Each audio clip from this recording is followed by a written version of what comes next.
Nós estamos muito contentes com o nosso ministro novo, porque o ministro young, dinâmico, com ideia não muito inovativo.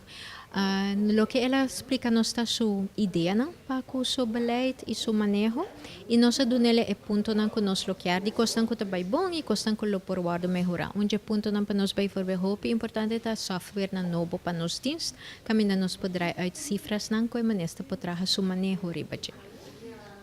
Para nós é mais importante o que está passando aqui que está a visão de ministro, que está seu manejo e com nós lo por paz nos mes em para o essay. Visita me quer um dia mais frutífero, a nós escolher para se nos visita na oficial, de diferentes departamentos, não que resulta do Ministério de Arbeid, pero também Sociale Zaken e Jeugdbeleid. A toca turno na dois departamentos muito importantes, de carteira de labor.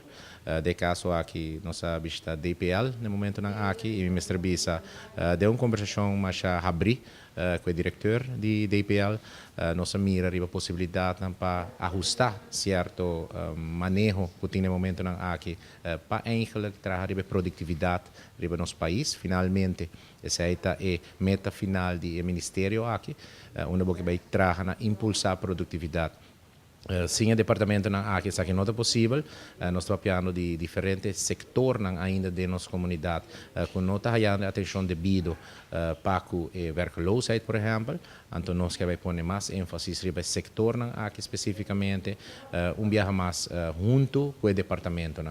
Me quero hope de samenwerking entre o ministério, pero junto com o departamento me quero nos vai ter estrutura de conversação over a estrutura hope mais estrecho também para tempo nos dilante para meu werk me mes en também no terreno aqui mira na onde está reto não está poni pero também trata na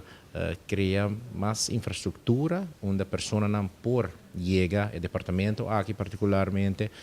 hasi não inscrevem pero lo qual me que vai por hasi também tá